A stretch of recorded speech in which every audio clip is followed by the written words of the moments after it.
tutup lah. Selamat siang mahasiswa semua, bagaimana kabarnya? Dan pada kesempatan kali ini kelompok 1 yang terdiri dari 6 mahasiswa. Yang pertama Ahmad Ridho, apakah sudah hadir? Yang kedua Muhammad Hasbi Yasin. Mahasiswa ketiga Muhammad Ikram. Mahasiswi keempat Nabila Salma Khairunisa. Kemudian yang kelima Saiful Akbar. Dan yang terakhir Syarif Hidayatullah. Alhamdulillah ya, 6 mahasiswa sudah berhadir semua. Dan kelompok 1 akan mempresentasikan terkait dengan tema teknologi informasi atau information technology atau IT ya, mahasiswa. Oke, kepada kelompok 1 waktu dan tempat dipersilakan untuk mempresentasikan terkait dengan teknologi informasi.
Assalamualaikum warahmatullahi wabarakatuh.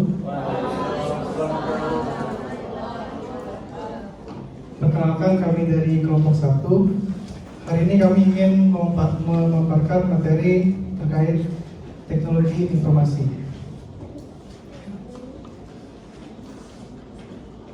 Kelompok 1 yang beranggotakan Ahmad Ridho, saya sendiri Muhammad Hasbi Yasin, Muhammad Ikram, Nabila Salma Khairunisa, Saiful Akbar Saputra, dan Syarif Hidayatullah.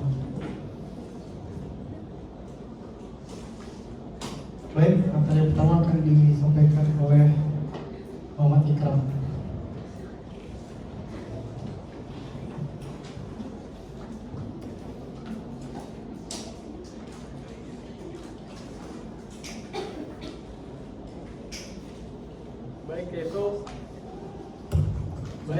Materi pertama yaitu pengertian teknologi informasi.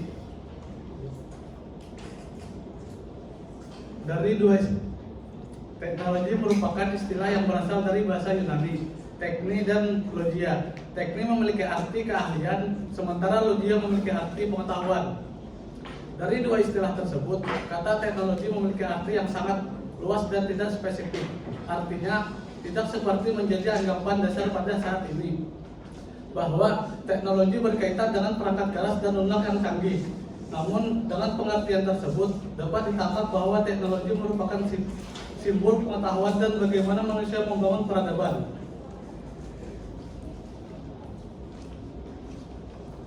Pengertian teknologi informasi menurut beberapa para ahli. Yang pertama, menurut James, teknologi informasi adalah segala hardware dan software yang digunakan untuk mengumpulkan, menyimpan, dan menyebarkan informasi.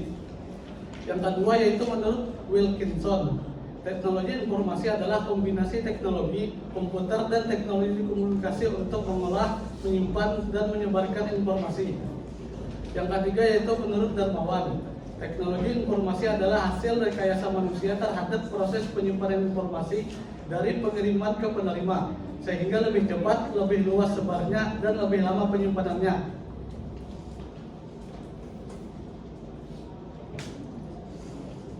Baik, mungkin itu saja penjelasan singkat tentang pengertian teknologi informasi.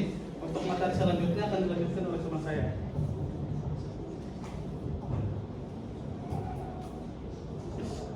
Selanjutnya ada fungsi teknologi informasi. Tentu adanya teknologi informasi memiliki fungsi penting. Tidak mungkin bahwa dengan adanya teknologi informasi tidak berpengaruh penting dalam kehidupan. Sini ada beberapa fungsi teknologi informasi.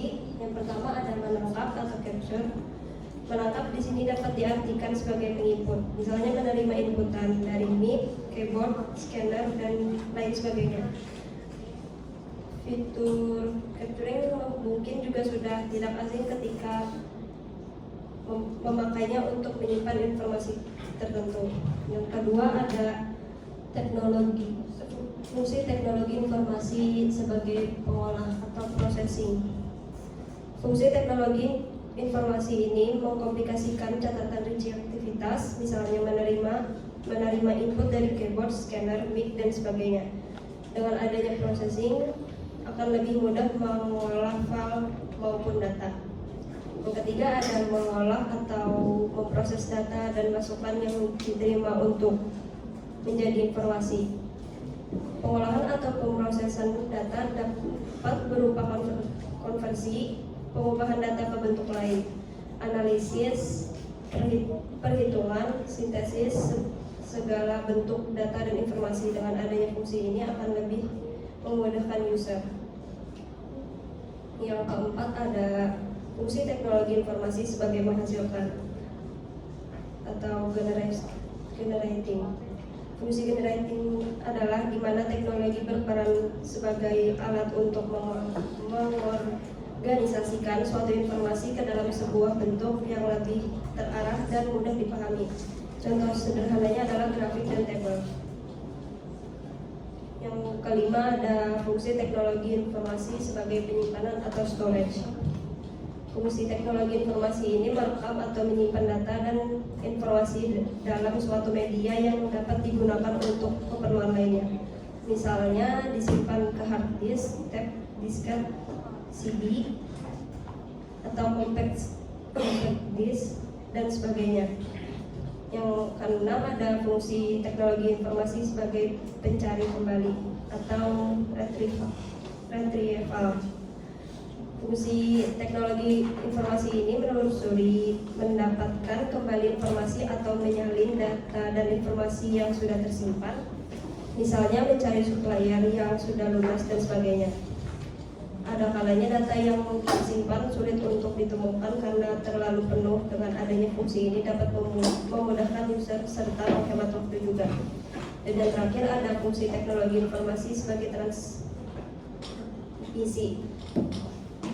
Fungsi teknologi informasi ini mengirim data dan informasi dari suatu lokasi lain melalui jaringan komputer. Misalnya mengirimkan data penjualan dari user A ke user lainnya, sehingga tidak perlu menyalin satu persatu, cukup dengan saling sharing saja. Oke. Selanjutnya akan dilanjutkan oleh teman saya.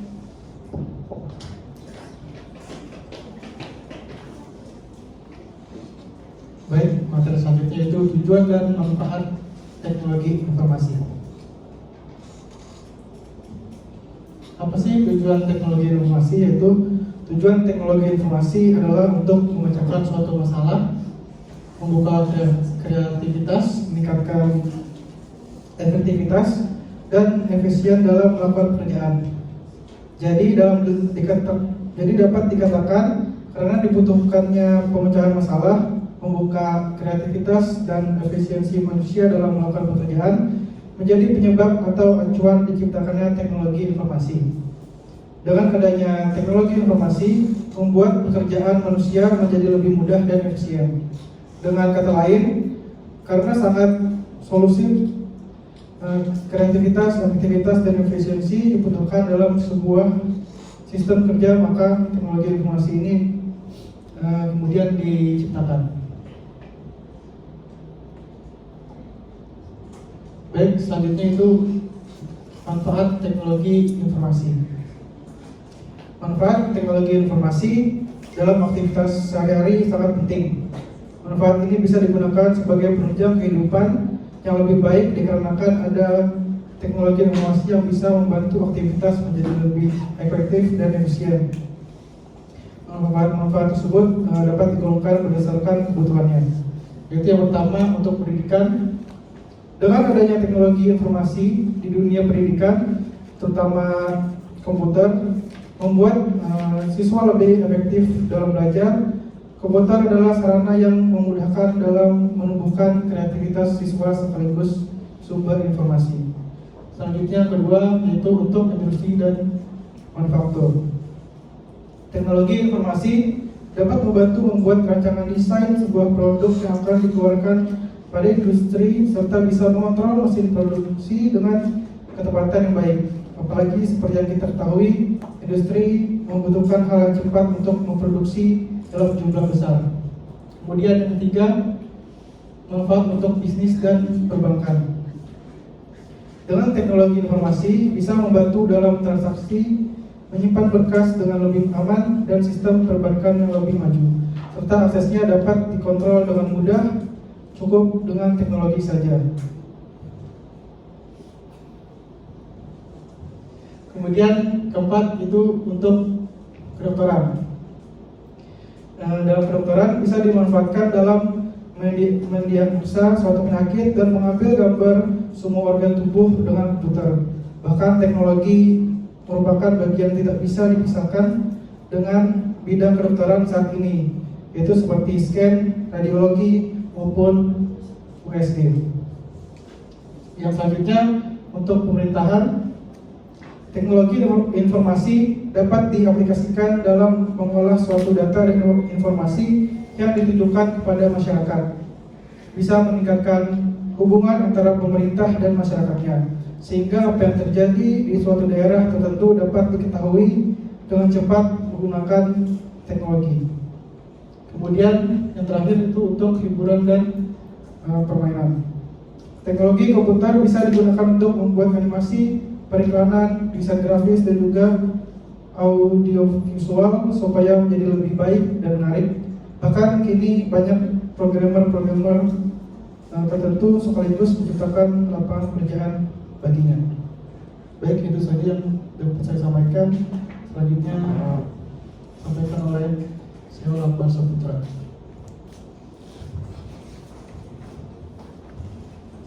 Ya baik teman-teman, kita akan memasuki materi itu contoh penerapan teknologi informasi di berbagai bidang. Nah, di masa kini teknologi informasi sudah diterapkan ke berbagai bidang antara lain komunikasi, ekonomi, pendidikan, maupun itu kedokteran. Jadi kita masuk di berbagai bidang itu salah satu dari contohnya itu layanan SMS. Dulu kan sebelum adanya WhatsApp, kita pasti memakai BBM, terus SMS, dan itu kan menggunakan pulsa. Jadi menurut kita pasti itu lebih ribet daripada WhatsApp yang kita pakai sekarang. Dengan menggunakan WhatsApp, kita lebih mudah video, foto, video call, kan bisa sama pacar sendiri ataupun sama keluarga terdekat kita. Yang kedua, rapat. Dulu kan rapat harus tatap muka ya, harus tatap muka 4 mata. Kalau sekarang kita bisa melaksanakan rapat melalui Google Meet ataupun Zoom. Yang ketiga yaitu penerapan AI untuk atau kecerdasan buatan sudah bermunculan seperti pemanfaatan ChatGPT hingga AI Image Generator. Jadi AI ini sangat bermanfaat bagi kita yang malas untuk mencari jawaban tuh. Sering kan kalau misalkan ulangan, ujian kan pasti kita menggunakan ChatGPT ya. AI kalau Google kan ada Gemini ya, Gemini, Bard. Jadi itu mungkin bisa jadi manfaat, bisa jadi ya kalian tahu sendiri lah. Selain manfaat pasti ada keburukannya juga. Terus HP kita gini kan sekarang anak muda kan sering tuh malas-malasan ya, malas-malasan keluar rumah apalagi siang-siang, gak ada uang kan, apalagi anak kos, gak ada uang habis, pasti males ke ATM narik duit. Apalagi yang ATM-nya hilang, pasti kan ribet tuh. Pasti kita menggunakan kris, sekarang kan lebih efektif. Kita nggak ngeluarin uang lagi kan berbentuk kertas. Tapi setidaknya kita punya kertas lah, uang kertas, uang kecil. Mana mungkin kan sekarang tukang parkir ada kris kan. Kalau di daerah-daerah Banjarmasin pasti ya nggak ada lah. Kalau daerah-daerah besar seperti Jawa mungkin ada. Terus jual beli produk. Nah ini kan sering buat cewek-cewek pasti sering check out ya, Shopee. Saya juga gitu. Nah mungkin lebih praktis daripada kita ke pasar langsung kan, tatap muka, males, panas-panasan, tawar-menawar, nggak ada garis ongkir kan. Kalau misalkan sekarang kan ada Shopee, Tokopedia. Mungkin sekarang yang garis ongkirnya kan lebih banyak di TikTok ya, jadi lebih praktis. Sekarang ya Shopee, Tokopedia pokoknya macam itulah. Nah terus, saat pandemi COVID-19 kan, apabila nggak ada teknologi informasi ini, mungkin kita bingung tuh cara belajarnya gimana. Mungkin harus ke rumah-rumah apa gimana gitu. Tapi untungnya ada teknologi informasi yang sekarang kita bisa menggunakan Zoom yang tadi saya jelaskan, Zoom, Google Meet. Walaupun kan nggak banyak yang perhatikan ya, ada yang tidur apapun, tapi itu sangat membantu lah dalam proses pembelajaran. Terus, materi pendidikan sekarang kita mengandalkan buku pelajaran dari sekolah. Siswa bisa mencari sendiri dari internet. Ya contohnya kita lah, kalau misalkan cari jurnal-jurnal ataupun mencari buku-buku untuk tentang akuntansi, itu bisa kita searching di Google ataupun semacamnya. Kalau misalkan males mencari, seringan beli buku ataupun macam kita ke perpustakaan. Mungkin sekarang kita bisa mencari di internet ya. Terus kemajuan teknologi menggunakan kedokteran ya, seperti dijelaskan oleh Hasbi Yasin tadi, teknologi informasi sekarang sangat bermanfaat untuk segala bidang, termasuk kedokteran, yang dimana misalkan dengan menggunakan sinar X, MRI, CT scan, dan lain-lain. Dan terakhir, pengobatan penyakit semakin canggih, misalnya kemoterapi, hemodialisis, dan sebagainya. Mungkin kalau sekarang kita berharap ya tukang urut ada yang online kan, tapi susah gitu cari tukang urut online. Jadi kita tidak bisa bergantung di teknologi informasi sepenuhnya gitu loh. Pasti kita akan menggunakan pijat tradisional, mungkin lebih efektif. Ya mungkin sekian dari saya yang saya sampaikan, akan dilanjutkan oleh Ridho. Jadi oleh Syarif.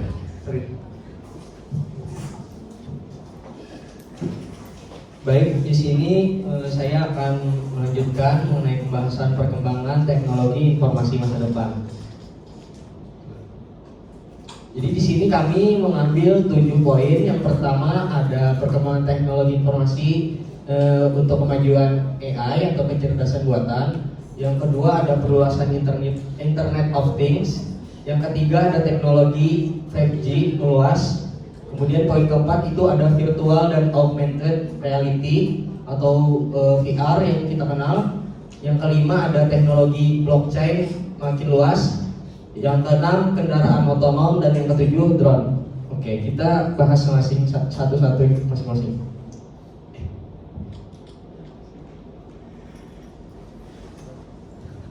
Yang pertama tadi ada kecerdasan buatan. Di masa depan, AI akan semakin maju hingga dapat digunakan untuk mengambil keputusan. AI dapat mengetahui personalisasi klien bisnis, meningkatkan keamanan cyber. Banyak bidang yang akan mengalami otomatisasi atau dikendalikan oleh robot. Bahkan Apple sendiri, kabar terbaru dari Apple itu memberhentikan program mereka tentang perkembangan program kendaraan listrik. Diberhentikan oleh Apple karena suku bunganya terlalu tinggi. Kemudian Apple sekarang fokus kepada program kecerdasan buatan. Kemudian lanjut.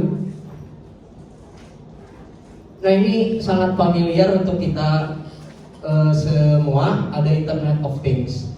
Internet of Things mencakup jaringan gadget, sensor, dan sistem yang mengumpulkan dan berbagai data. Karena ini familiar, langsung kita lanjut aja ke poin ketiga, yaitu teknologi 5G. Teknologi 5G sudah dapat dimanfaatkan saat ini, tetapi masih belum luas. Dalam beberapa tahun ke depan, 5G membuat internet semakin cepat dan memungkinkan melakukan berbagai inovasi seperti virtual reality. Mungkin di Indonesia untuk teknologi 5G bisa diakses di Jakarta mungkin untuk saat ini.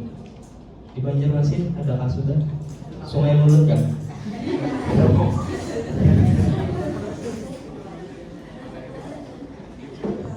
Nah, poin keempat ada virtual dan augmented reality. Ini dua hal yang berbeda antara VR dan AR.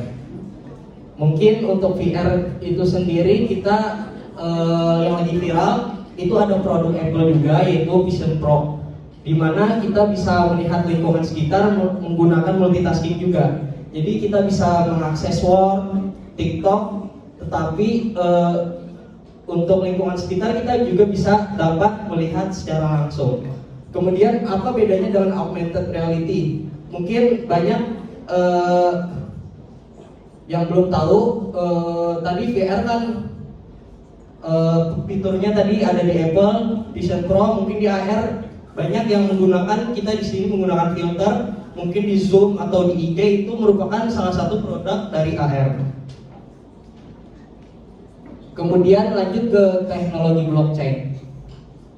Teknologi blockchain adalah teknologi yang berkonsep rantai dari blok, di mana di dalamnya berisikan data-data yang berkaitan satu sama lain. Data yang disimpan dalam blockchain tidak dapat diubah atau dihapus oleh pihak tertentu tanpa persetujuan dari semua pihak yang terlibat dalam jaringan. Kira-kira blockchain ini banyak kita dengar di mana? Ada yang tahu? Nah, mungkin, betul.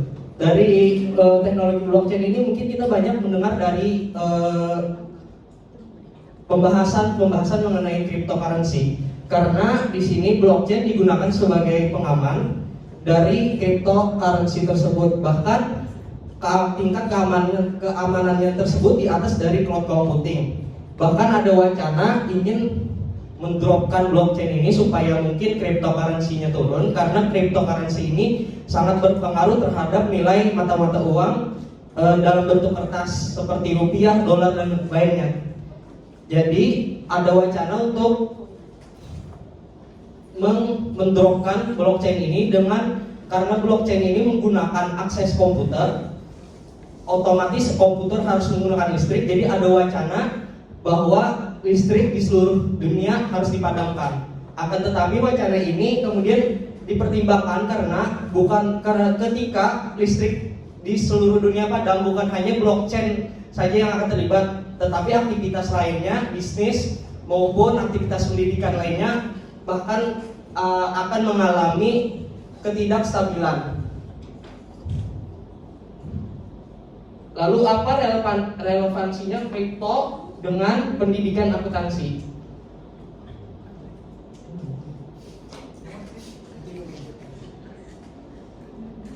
Nah, jadi di sini aku mengutip dari ada schedule di tanggal 15 Desember 2024 FASB untuk akuntansi aset kripto pada perusahaan.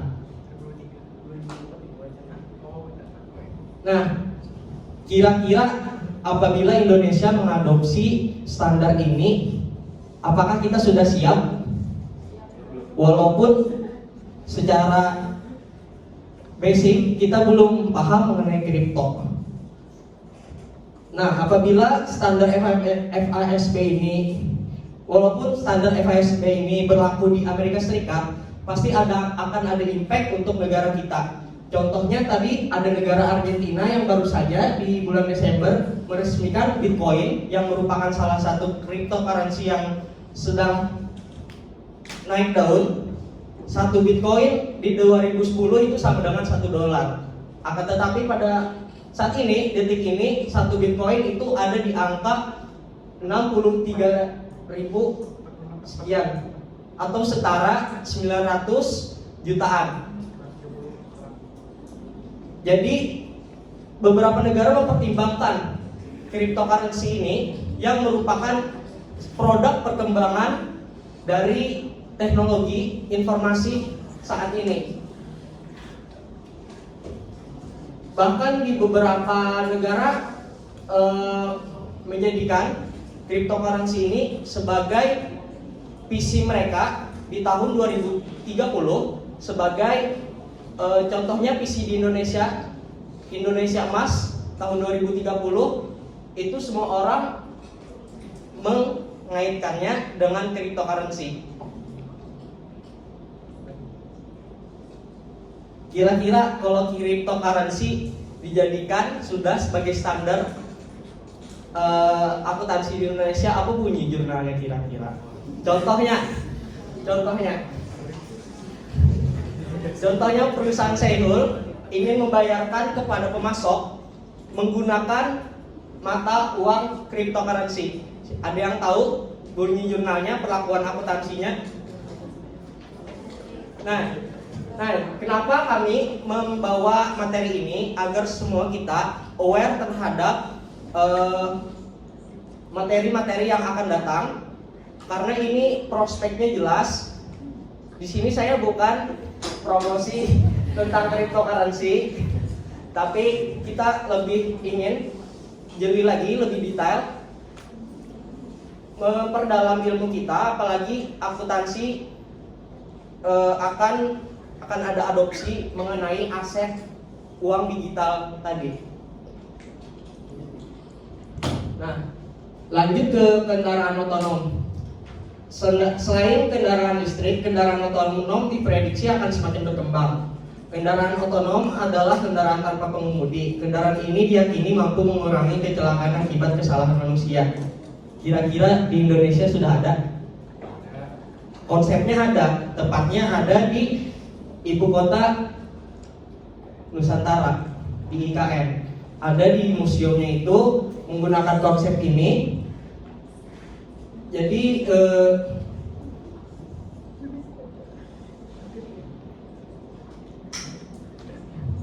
selain listrik tadi, kedepannya teknologi juga akan menggunakan self driving atau kita dikenal kalau bahasa Indonya mengemudi tanpa awak, tanpa supir kali ya.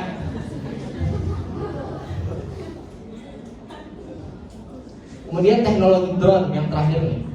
Drone atau pesawat tanpa awak kini sudah banyak dimanfaatkan di masa depan. Penggunaan drone akan semakin banyak, terutama untuk transportasi dan operasi militer. Mungkin kita banyak tahu drone dipergunakan untuk merekam video, untuk pertanian biasanya menyiram lahan, dan juga mungkin yang banyak kita tahu kasusnya seorang jenderal yang bernama Sulaiman di Iran yang dibunuh gara-gara drone. Ada yang pernah dengar lah? Jadi fitur yang digunakan itu menggunakan fitur yang kita semua gunakan juga, kira-kira semua, yaitu menggunakan Face ID fiturnya. Jadi drone-nya ini drone menangkap Face ID dari jenderal tadi, yang dikendalikan bukan di Iran, malah dikendalikannya di negara Qatar. Nah, jadi mungkin karena teknologi informasi ini akan ada dampak positif dan dampak negatifnya, nanti akan dijelaskan oleh saudara Ridho. Mungkin dari saya sekian, terima kasih.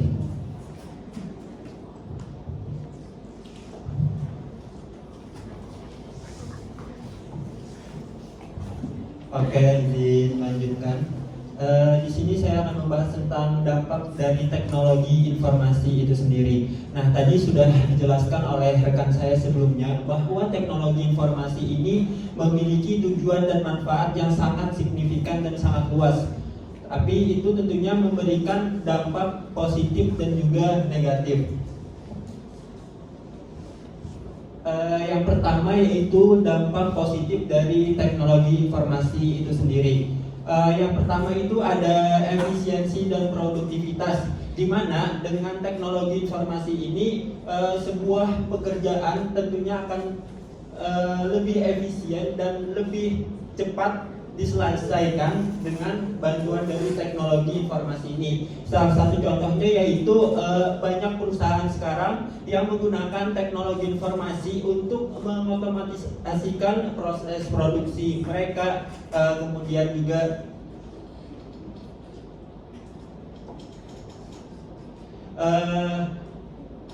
dan tugas-tugas manual yang biasanya itu dilaksanakan atau dikerjakan oleh para karyawan.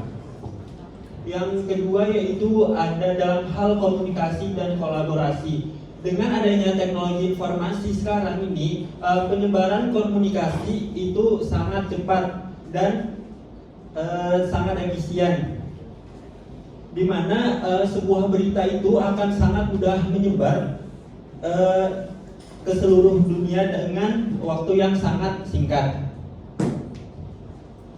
Yang ketiga yaitu penyebaran informasi. Kurang lebih sama dengan komunikasi dan kolaborasi tadi, di mana penyebaran informasi ini tentunya menjadi lebih cepat dan lebih luas. Kemudian ada dalam hal pendidikan dan pembelajaran. Nah, dengan adanya teknologi informasi dan komunikasi ini menyediakan alat dan sumber daya yang membantu untuk meningkatkan kualitas dan pembelajaran seperti berbagai platform pembelajaran online. Kemudian dalam hal ekonomi dan bisnis. Nah, dengan hadirnya teknologi informasi ini membuka peluang baru untuk bisnis seperti adanya e-commerce dan lain sebagainya. Kemudian contoh yang terakhir itu dalam hal hiburan dan kenyamanan, di mana teknologi informasi ini menyediakan berbagai hiburan seperti streaming film, kemudian musik, game dan sebagainya. Nah, tentunya selain memiliki dampak positif, teknologi informasi juga memiliki dampak negatif yang perlu kita perhatikan. Yang pertama yaitu kesenjangan digital, di mana teknologi informasi ini tentunya masih belum menyebar secara merata. Seperti dijelaskan oleh rekan saya sebelumnya, bahwa tadi ada dijelaskan adanya teknologi 5G.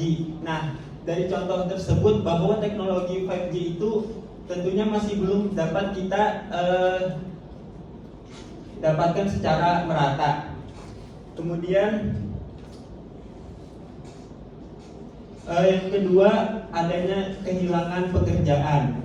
Nah, karena adanya teknologi informasi ini banyak pekerjaan yang sebelumnya diisi oleh manusia tergantikan oleh robot karena adanya otomatisasi berbagai pekerjaan. Namun dengan teknologi informasi ini tentunya juga membuka berbagai pekerjaan-pekerjaan baru karena adanya teknologi informasi. Kemudian yang ketiga adanya kejahatan dan penipuan, di mana TI ini dapat dijadikan sebagai alat untuk melakukan kejahatan seperti pencurian data, kemudian phishing maupun penipuan online yang sering terjadi. Kemudian selanjutnya ada kecanduan dan gangguan kesehatan mental. Nah, penggunaan TI atau teknologi informasi yang berlebihan itu akan dapat menyebabkan kecanduan dan gangguan kesehatan mental seperti depresi, kemudian juga cyberbullying. Yang kelima ada kehilangan privasi, di mana penggunaan TI ini dapat menyebabkan hilangnya privasi karena data pribadi kita itu dapat dikumpulkan tanpa pengetahuan dan persetujuan kita pribadi.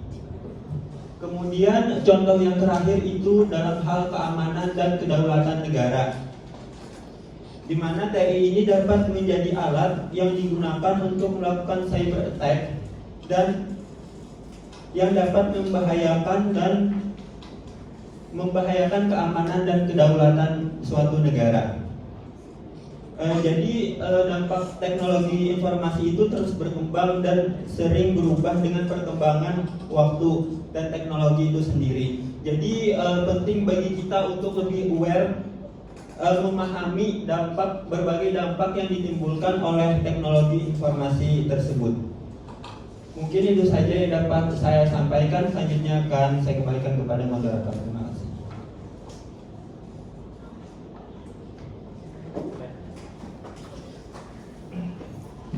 Baik, sekian pemaparan materi tentang teknologi informasi dari kelompok kami. Selanjutnya yaitu sesi tanya jawab. Bagi teman-teman yang ingin bertanya, dipersilakan. Ya silakan bagi mahasiswa yang ingin bertanya. Paling tidak satu kelompok perwakilan satu yang nanti ada nilai tambah bagi para penanya atau mahasiswa aktif. Mohon moderator atau kelompok satu mencatat ya nama penanya dan pertanyaannya. Nanti kita berikan di bawah kita. Baik, dipersilakan untuk Alia Fatimah.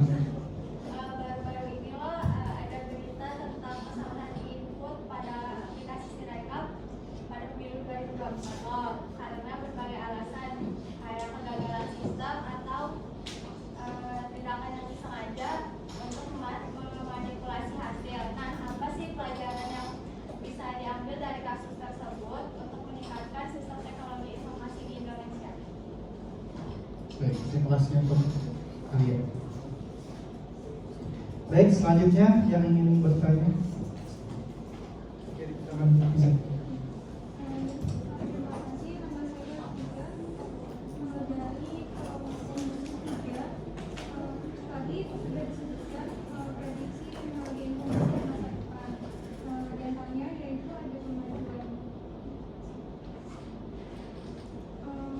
Tadi ada disebutkan prediksi teknologi informasi di masa depan. Itu salah satunya adalah adanya kemajuan AI, keluasan Internet of Things, dan prediksi teknologi informasi lainnya. Pertanyaan saya adalah bagaimana sikap kita untuk menghadapi era teknologi yang terus berkembang semakin pesat, dan apa peran kita sebagai mahasiswa agar dapat memberikan banyak dampak positif dan meminimalkan dampak negatif. Itu saja. Terima kasih. Baik, terima kasih untuk Riza. Selanjutnya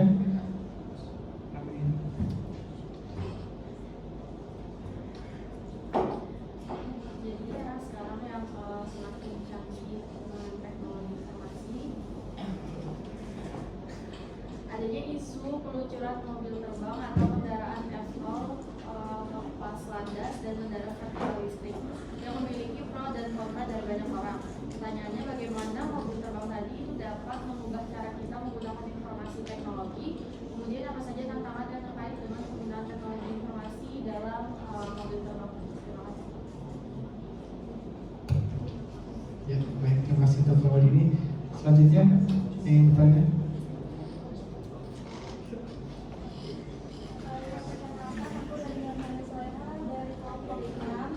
Tadi kan ada disebutkan bahwa dampak positif dari teknologi informasi tadi adalah membuka peluang baru untuk bisnis dan perdagangan.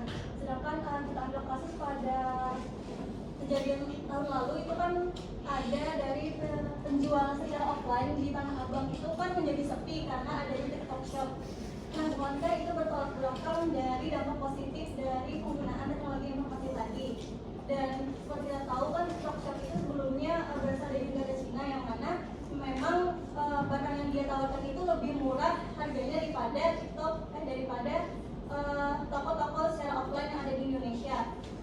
Secara kita ambil kesimpulan kan berarti dampak keuntungan itu akan berpengaruh kepada negara asalnya, yaitu negara Cina, dan itu kan akan berpengaruh pada perekonomian Indonesia yang semakin memburuk.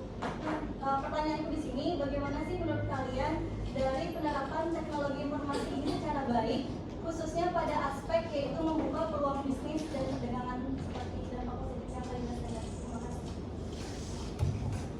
Baik, terima kasih untuk Febrian. Selanjutnya, Baik, terima kasih atas kesempatannya. Perkenalkan, nama aku Muhammad Rizal Sudiono dari kelompok 3. Di sini aku ingin bertanya, tadi ada disinggung terkait artificial intelligence atau AI. Nah, aku ingin bertanya, menurut kalian sebagai user atau pengguna di Indonesia ini, kan sekarang itu AI itu sudah bisa mengupgrade kayak ada voice generator atau voice changer, yang dimana misalnya tuh selebritas itu sebenarnya tidak berbicara seperti itu, tapi bisa dimanipulasi seakan-akan berbicara tentang konten-konten tersebut. Nah, itu tuh kan bisa mempengaruhi juga pada image lo, apalagi khususnya tuh di politik itu kan bisa misalnya para tokoh-tokoh pejabat itu suaranya dimanipulasi seakan-akan mengatakan hal-hal yang bisa jadi memunculkan adanya propaganda ataupun kesalahpahaman di negara gitu. Nah, jadi menurut kalian sendiri sebagai user itu tuh menurut kalian itu fungsi AI di Indonesia ini tuh akan lebih berdampak negatif atau berdampak positif gitu, nah dengan adanya melihat kasus-kasus yang manipulasi suara tadi. Mungkin itu yang aku tanyakan. baik, terima kasih untuknya. Selanjutnya, yang ingin bertanya, terakhir bersama. Baik, perkenalkan nama saya Budaya Febrian Bakri. Di sini saya ingin bertanya, tadi kan sudah disampaikan nih bahwa salah satu dampak negatif dari adanya perkembangan IT ini itu mengurangi lowongan pekerjaan nih. Sedangkan yang saya baca itu menurut Badan Pusat Statistik, sekarang aja jumlah orang yang mencari kerja itu di Indonesia khususnya itu sekitar 1,82 juta orang, dan itu tuh pastinya akan terus bertambah setiap tahunnya. Nah, menurut kelompok penyaji sendiri, apakah ada solusi terkait hal ini? Karena kan teknologi IT itu juga akan terus berkembang. Nah, mungkin itu saja. Baik, terima kasih untuk pertanyaan.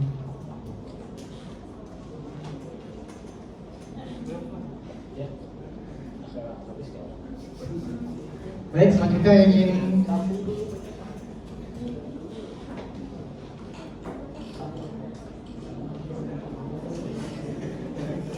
baik, untuk sesi pertama kita tutup.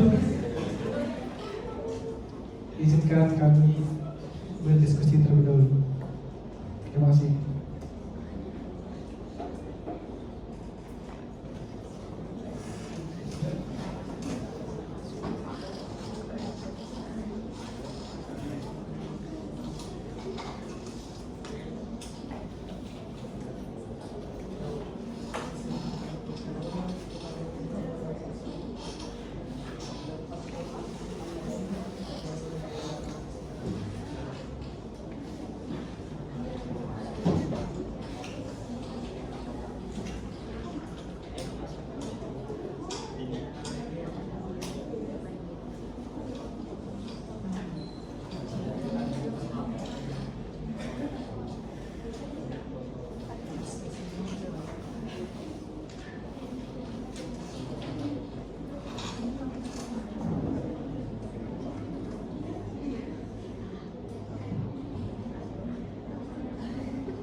Ya, baik. Saya di sini akan menjawab pertanyaan dari Ramadini.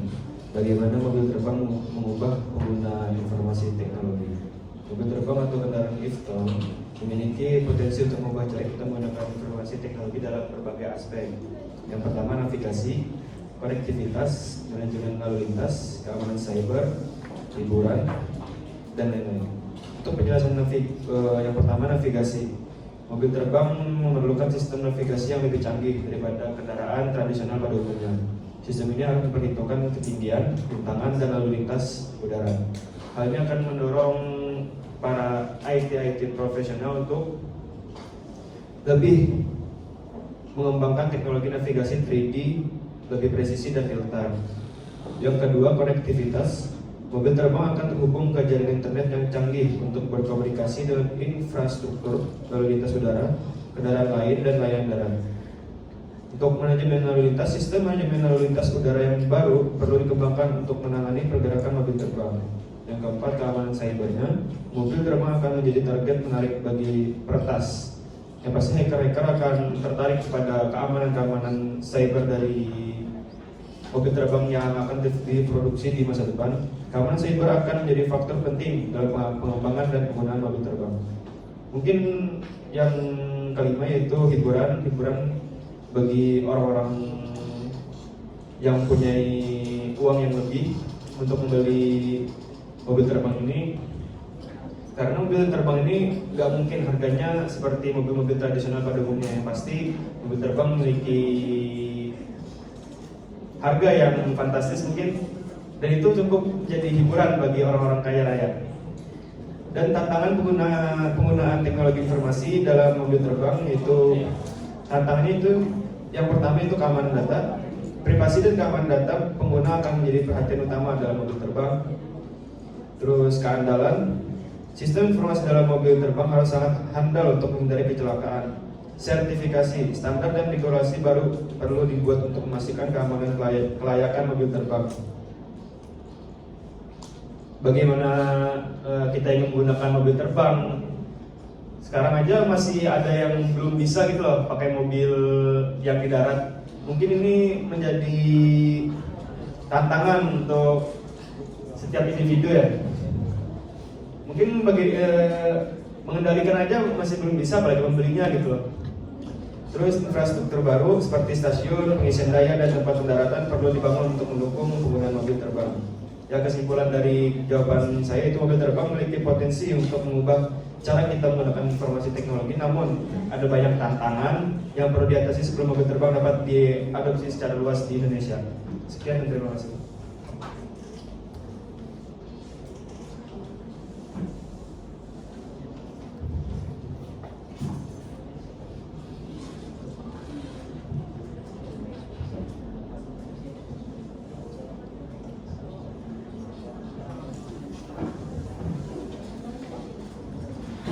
Baik, terima kasih di sini untuk kalian yang telah mengambil kesempatan dalam sesi tanya jawab tadi mengenai kasus Sirekap. Jadi untuk mengulang dari pertanyaannya, pelajaran yang dapat diambil dari kasus kesalahan input aplikasi Sirekap untuk meningkatkan sistem teknologi informasi di Indonesia itu. Jadi kira-kira di sini ada kemarin yang berpartisipasi di KPPS. Oh, betul. Supaya bisa saya pribadi ikut berpartisipasi, kebetulan juga memegang Sirekap pada saat itu. Ini dia mendusta nih. Jadi pelajaran yang kita ambil tuh bisa dapat dari dua sisi. Yang pertama ada dari pihak pengembang, pihak KPU sendiri. Ada juga dari sisi pengguna atau dari si KPPS tadi. Nah, jadi untuk dapat kita ambil pelajaran antara lain yang pertama adanya peningkatan kualitas dan keandalan teknologi informasi yang digunakan oleh penyelenggara pemilu, baik dalam hal desain, pengujian, pemeliharaan maupun keamanan. Jujur Pak, pada saat simulasi aplikasinya, menurut saya pribadi sebagai pengguna itu jauh dari angka bagus. Kenapa? Karena dalam tahap simulasi pun ada kesalahan. Padahal itu kami simulasi hamil 2 minggu. Nah, kemudian teknologi informasi harus dapat menjamin akurasi, transparansi, dan akuntabilitas dalam pengelolaan dan penyajian data pemilu. Teknologi informasi juga harus dapat melindungi data dari manipulasi, peratasan, atau kehilangan. Yang kemudian ada pelajaran yang kedua, perlu adanya peningkatan kompetensi dan profesionalisme para pengembang dan pengguna teknologi informasi, khususnya yang terlibat dalam proyek berskala nasional. Pengembang teknologi informasi Sirekap harus memiliki keahlian, pengalaman, dan integritas yang tinggi dalam merancang, menguji, dan memelihara teknologi informasi. Kemudian untuk pengguna sendiri, pengguna Sirekap harus memiliki keterampilan, pengetahuan, dan ketelitian yang cukup dalam mengoperasikan, memverifikasi, dan melaporkan data menggunakan Sirekap tadi. Kemudian yang ketiga, perlu adanya peningkatan partisipasi dan pengawasan dari berbagai pihak, khususnya masyarakat sipil, media, dan akademisi dalam penggunaan Sirekap tersebut untuk kepentingan publik. Kemudian mereka harus dapat mengakses, menganalisis, dan mengevaluasi data yang disajikan oleh Sirekap. Kemudian mereka juga dapat mengkritisi, mengadvokasi, dan menuntut perbaikan dan perubahan jika terdapat kesalahan, kecurangan, atau pelanggaran dalam penggunaan Sirekap tadi. Jadi berdasarkan pengalaman kemarin, pada saat penggunaan Sirekap itu ada 2 mode. Yang pertama mode hijau dan yang kedua mode biru. Apa bedanya? Jadi mode hijau itu kemarin itu mode jaringan atau mode online. Kemudian yang biru itu mode pesawat atau mode desa terpencil. Jadi posisi pada kejadian mengapa Sirekap menjadi viral diperbincangkan pada saat rekapitulasi hitung suara pada PPWP atau presiden, pada pencalonan presiden dan wakil presiden itu berjalan online atau bisa dapat kita menggunakan jaringan. Namun pada saat setelah PPWP diakses, sudah kami verifikasi datanya, sudah kami submit, itu aplikasi Sirekap seluruh Indonesia down. Jadi mungkin itu penyebab aplikasi kasus Sirekap ini menjadi viral, menjadi perbincangan, dan juga mungkin kabar terbarunya akan ada hak angket untuk hal tersebut dari DPR. Mungkin itu saja jawaban dari kami. Kurang lebihnya mohon maaf. Akan dilanjutkan oleh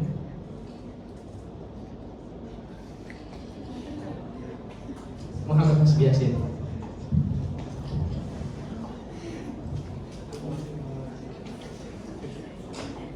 Baik, selanjutnya saya ingin menjawab pertanyaan dari Nihal Sabila.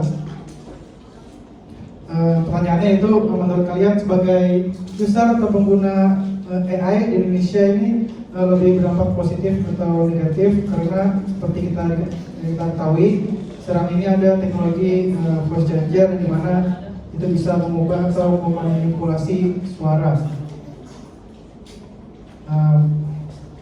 Jawabannya itu penggunaan teknologi voice changer dalam konteks seperti yang sebutkan bisa memiliki dampak negatif yang signifikan. Manipulasi suara tokoh-tokoh pejabat dapat menyebabkan kebingungan dan bahkan disinformasi di masyarakat. Ini dapat merusak kepercayaan publik terhadap institusi dan proses politik serta menciptakan ketidakstabilan sosial dan politik. Oleh karena itu, penggunaan teknologi ini perlu diatur secara ketat untuk mencegah penyalahgunaan. Secara umum, perkembangan kecerdasan buatan atau AI ini memiliki potensi untuk memberikan dampak positif yang besar, seperti peningkatan efisiensi dalam berbagai industri, peningkatan pelayanan kesehatan, dan kemajuan dalam riset ilmiah.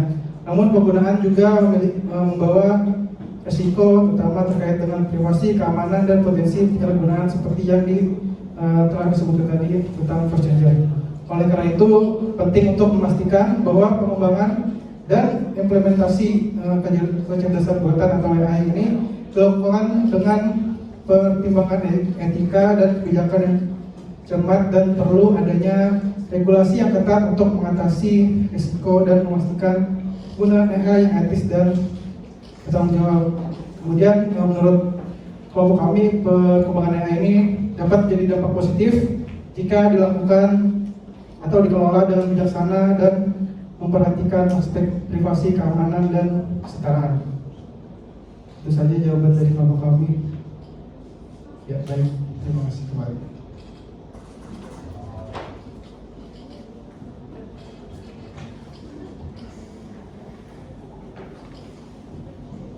Oke, di sini aku menjawab pertanyaan dari Radia.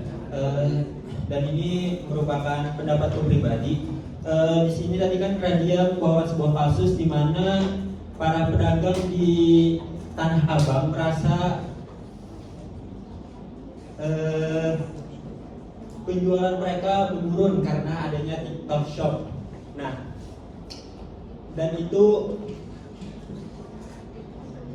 Radia katakan bahwa itu bertolak belakang dari dampak positif yang telah kami jelaskan tadi. Mungkin kalau kita lihat dari perspektif yang sempit, di mana kita melihat bahwa pedagang Tanah Abang merugi karena penjualannya menurun karena adanya TikTok Shop, itu memang benar kalau kita melihat dalam hal sempit. Tapi kalau kita melihat secara luas, berapa banyak pedagang kecil, mikro, dan menengah yang telah terbantu dengan adanya teknologi informasi ini. Bayangkan berapa jutaan pedagang yang telah terbantu karena adanya Shopee, kemudian Bukalapak, TikTok Shop. Mereka dapat menjual barang-barang yang mereka pasarkan dan mencakup konsumen yang lebih luas karena adanya platform tersebut. Nah, seharusnya ini menurut pendapat saya pribadi, para pedagang di Tanah Abang mereka harusnya juga dapat mengikuti dan mengembangkan skill dalam hal tersebut. Mereka juga dapat mencoba untuk berjualan di platform-platform yang ada, sehingga mereka tidak tertinggal dibandingkan dengan penjual lain. Mungkin ada hal yang bisa dapat dilakukan oleh pemerintah untuk membantu mengenai kasus tersebut dengan adanya melakukan pelatihan mengenai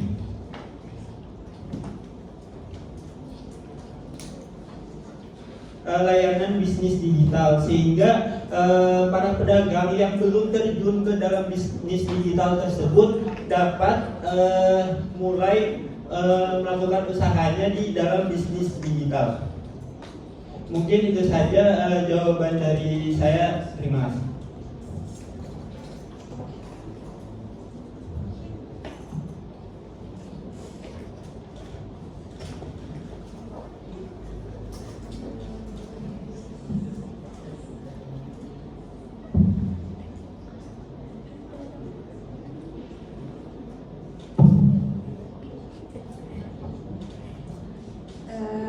Aku izin jawab pertanyaan dari Hafizah tadi.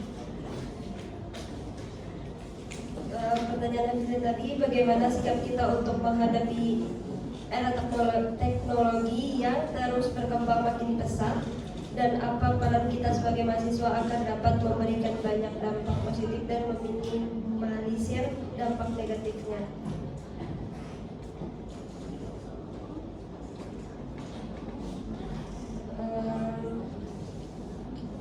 Di era teknologi saat ini berkembang dengan pesat dan terus-menerus menghadirkan perubahan. Kita sebagai mahasiswa, kita perlu memiliki sikap dan peran yang tepat untuk menghadapi era ini agar dapat memberikan banyak dampak positif dan meminimalisir dampak negatifnya. Berikut di sini ada beberapa sikap yang relevan. Kita harus melihat teknologi sebagai alat yang membantu meningkatkan kualitas hidup, tetapi juga menyadari bahwa teknologi tidak selalu sempurna. Sebelum mengadopsi teknologi baru, lakukan penelitian dan evaluasi dulu. Teknologi membawa perubahan besar, termasuk di dunia kerja. Mahasiswa perlu terus belajar dan mengembangkan keterampilan baru agar tetap relevan. Gunakan teknologi dengan bijak dan batasi penggunaannya agar tidak mengganggu kehidupan sehari-hari. Perhatikan dampak negatif yang mungkin akan timbul. Privasi dan etika dalam penggunaan teknologi adalah penting. Jaga privasi dan pertimbangan implikasi etis dari tindakan kita. Mahasiswa memiliki potensi untuk menciptakan inovasi dan solusi baru. Jadi agen perubahan yang aktif dalam menciptakan dampak positif di era digital. Kita sebagai mahasiswa dapat bagikan pengetahuan tentang teknologi dan keamanan internet kepada masyarakat dan menciptakan solusi baru dan kontribusi pada perkembangan teknologi, berpartisipasi dalam gerakan sosial melalui media sosial untuk membangun kesadaran dan mengatasi isu-isu penting. Dengan sikap yang tepat, kita dapat menghadapi perkembangan teknologi dengan baik dan memanfaatkannya untuk meningkatkan kualitas hidup. Mungkin itu saja jawaban dari kelompok kami. Terima kasih.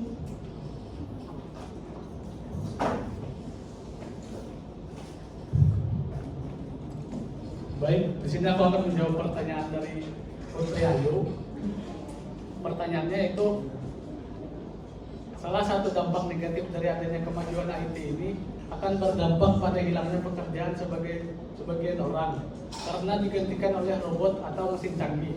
Sedangkan berdasarkan Badan Pusat Statistik atau BPS, di tahun 2023 tercatat sekitar 1,2 juta orang mencari pekerjaan di Indonesia. Jumlah tersebut tentunya akan terus bertambah setiap tahunnya. Apakah ada solusi yang dapat dilakukan terkait hal tersebut? Mungkin di sini aku akan memberikan beberapa solusi yang dapat mengatasi masalah tersebut. Yang pertama yaitu meningkatkan mutu pendidikan baik formal maupun informal agar masyarakat memiliki keterampilan dan pengetahuan yang sesuai dengan kebutuhan pasar kinerja di era digital. Yang kedua yaitu menciptakan lapangan kerja baru baik dengan membuka usaha sendiri, menjadi freelancer atau bergabung dengan industri kreatif yang memanfaatkan potensi IT untuk menghasilkan nilai tambah. Yang ketiga yaitu meningkatkan motivasi dan mengembangkan diri agar masyarakat tidak mudah menyerah dan putus asa, tetapi berusaha mencari peluang dan solusi untuk mengatasi masalah pengangguran teknologi. Yang kelima, memperluas pergaulan dan jejaring agar masyarakat dapat berinteraksi dan berkolaborasi dengan orang-orang yang memiliki visi dan misi yang sama, serta mendapatkan informasi dan dukungan yang relevan dengan memanfaatkan IT sebagai platform dan komunikasi. Yang terakhir yaitu meningkatkan kreativitas dan inovasi agar masyarakat dapat menciptakan produk, layanan, dan solusi yang unik, orisinal, dan bernilai dengan memanfaatkan IT dan sebagai alat dan inspirasi.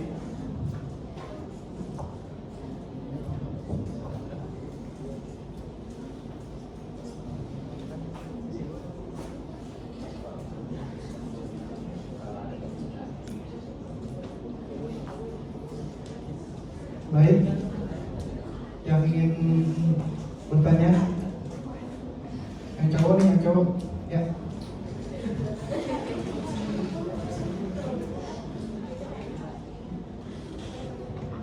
Mungkin untuk dua pertanyaan aja.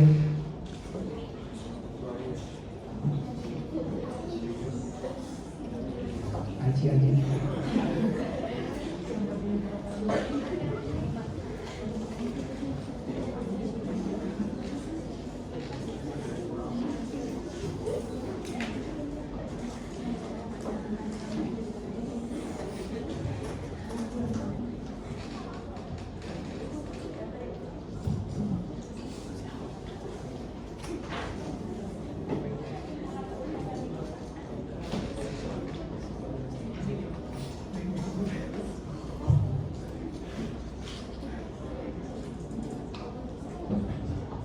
Ayo yang ingin bertanya.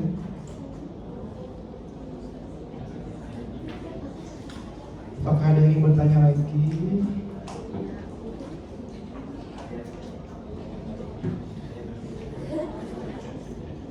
Ya, pertanyaan.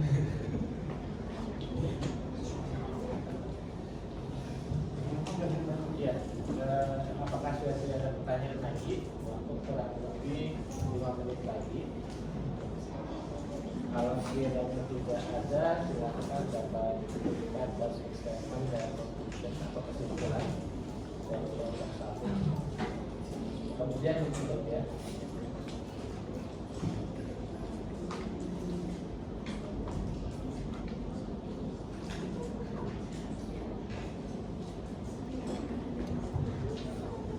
Baik,